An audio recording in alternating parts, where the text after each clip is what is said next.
Guys, magandang tanghali ulit. Part 3, si Kapisimben sa taas. Pagmasdan nyo sa dulo guys, so, tatlong bundok. O, bilangin nyo, isa, dalawa, tatlo.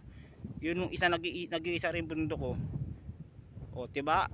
Ang ganda ng tanawin, masyadong creepy. Naghahalo ang lamig at ang init guys. O, lapit natin ng konti. O, yan o. Ito kasi yung camera natin guys is naka-zoom. Kung napapansin nyo nung video, tatlong bundok tong guys o.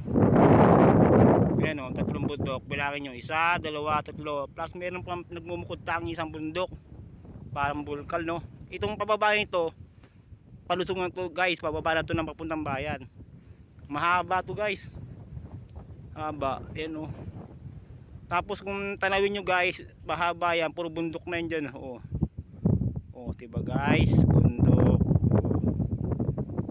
O, puro bundok na yan guys. Napapansin yung bundok talaga yan at may napapansin kayo may truck dun sa dulo yun at yun yung yun yung base ng mga Harley, yung mga big bike, yung mga motor na malaki, yung mga 400cc. Yun yung ginagawa namin ng parking quarters nyo na doon, yun yung service namin truck. Dun sa taas naman guys is yun daw ang tambo ng sundalo guys. Ikutin natin ang camera natin guys. Ayun o, ang bundok guys.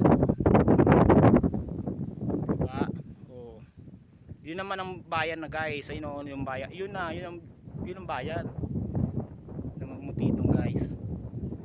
Oh, diba? Itong sa harapan ko naman hirap road. Ayun, parang mountain climbing. Diba? Ang ganda guys.